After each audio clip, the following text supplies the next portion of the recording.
puasa 9 hari pertama di bulan Zulhijjah. 9 hari pertama di bulan Zulhijjah. Saya akan jelaskan dulu, 10 hari pertama bulan Zulhijjah teman-teman. 10 hari pertama, tentu puasanya 9 hari ya. Saya katakan 10 hari pertama, tanggal 10-nya itu adalah hari raya Idul Adha. Hari raya Idul Adha. Jadi memang kita nggak boleh puasa di hari Idul Adha dan Idul Fitri. 10 hari pertama Zulhijjah adalah hari-hari yang paling mulia sepanjang tahun. Sesuai dengan hadis Bukhari, di mana Nabi SAW mengatakan, "Ma min ayyamin al-amalu salihu fihi ahabbu ila Allah min hadhil ayyam yani asyr." Kurang lebih terjemahannya, tidak ada hari-hari sepanjang tahun di mana semua jenis ibadah, sunnah yang paling kecil, seperti mengucapkan subhanallah 1 kali, baca 1 ayat, sedekah dengan 1.000 rupiah misalnya. Tidak ada hari-hari sepanjang tahun di mana semua jenis amal soleh, dari yang sunnah paling kecil sampai yang wajib, lebih Allah cintai, maksudnya lebih besar pahalanya dibandingkan amal soleh sekecil apapun sunnah, apalagi kalau sampai wajib, yang dikerjakan di 10 awal bulan Zulhijjah. Di 10 awal bulan Zulhijjah. Maka para sahabat bertanya, "Ya Rasulullah, walal jihadu fi sabilillah?" Wahai utusan Allah, jihad di jalan Allah, meninggalkan keluarga, meninggalkan pekerjaan, meninggalkan harta, meninggalkan anak-anak, bisa ditawan oleh musuh, bisa dibunuh. Itu juga belum bisa mengalahkan makna hadisnya.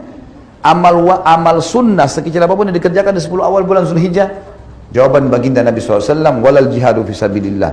Jihad pun di jalan Allah belum bisa mengalahkan amal yang dikerjakan walaupun sunnah yang kecil di 10 awal bulan Zulhijjah. Jihad belum bisa mengalahkan itu. Illa rajulun kharaja binafsi wa mali wa lam yarji bidzalika bi syai'. Kecuali seorang laki-laki yang keluar berperang membawa jiwanya dan seluruh hartanya. Dia punya 10 miliar, semua dibawa ke medan perang, beliin senjata, beliin segala macam, habis semuanya. Kata Nabi SAW, dan dia tidak membawa pulang keduanya. Dia mati syahid, semua hartanya habis diinfakkan, baru bisa menyamai amal sunnah sekecil apapun yang dikerjakan di 10 awal bulan Zulhijjah. 10 hari pertamanya teman-teman sekalian, diingkarin baik-baik di kalender. Ini hari-hari emas kita, mengalahkan pahala jihad. Bahkan lebih jauh daripada itu. Ulama tafsir pada saat menafsirkan surah Al-Fajr, kalau saya tidak salah surah nomor 79 dalam Al-Quran, ayat 1 sampai ayat 3 yang berbunyi, "A'udzubillahi minasyaitonirrajim wal fajr walayalin ashr wasyaf'i wal watr." Saya langsung masuk ke tafsir, bukan terjemahan biasanya. Wal fajr, waw ini namanya waw kasam, waw sumpah. Allah yang maha pemurah dan maha tinggi tidak bersumpah dalam kitabnya Al-Quran kecuali yang datang setelah sumpah informasi penting, seperti misalnya wal asr, demi waktu. Maka ini Allah bersumpah agar semua manusia memaksimalkan waktunya pada hal yang bermanfaat. Sama di sini wal fajr. Fajr adalah fajar bahasa Indonesia, waktu subuh. Cuman yang perlu kita garis bawahi, di kata-kata fajar sama dengan di kata-kata asr tadi. Ada alif lamnya. Alif lam ini namanya dalam bahasa Arab alif lam mu'arraf. Alif lam yang memperkenalkan sesuatu. Jadi kalau Allah bilang wa asr, tidak mengatakan wa al asr, tidak ada alif lam, berarti waktu umum. Waktu apa ini? Tapi dengan adanya alif lam wal asr, berarti jelas maknanya waktu yang kalian sedang pakai di dunia. Sama di sini, fajar, waktu subuh. Kalau tidak pakai alif lam, subuh apa yang Allah mau ini? Ternyata Allah kasih alif lam, wa al-fajr. Dan ulama mengatakan dimaksud adalah subuh hari raya Idul Adha.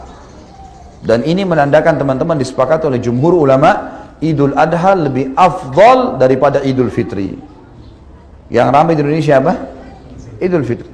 Padahal sebenarnya Idul Adha lebih afdal. Kenapa? Ada alasannya.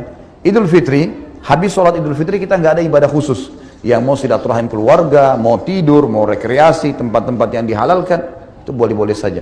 Tapi habis sholat Idul Adha, kita punya ibadah apa? Kurban. Ibadah langsung. Fasholli li rabbika wanhar. Sholat kalian Idul Adha itu lalu nyembelih setelahnya langsung.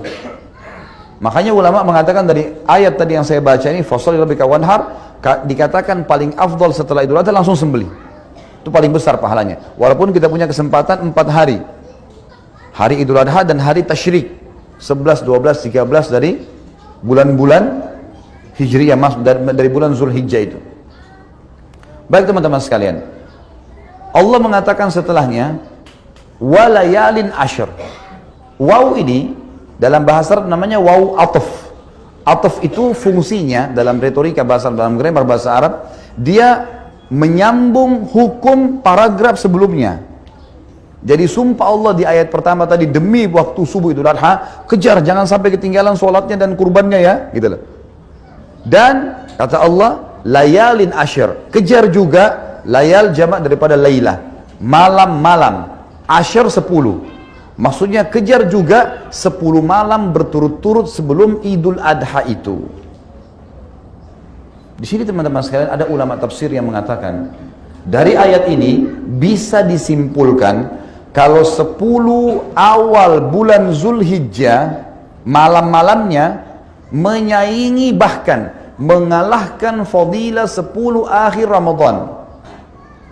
Kok bisa? 10 akhir Ramadan fadilahnya besar. Ada Lailatul Qadar lebih baik daripada 1000 bulan.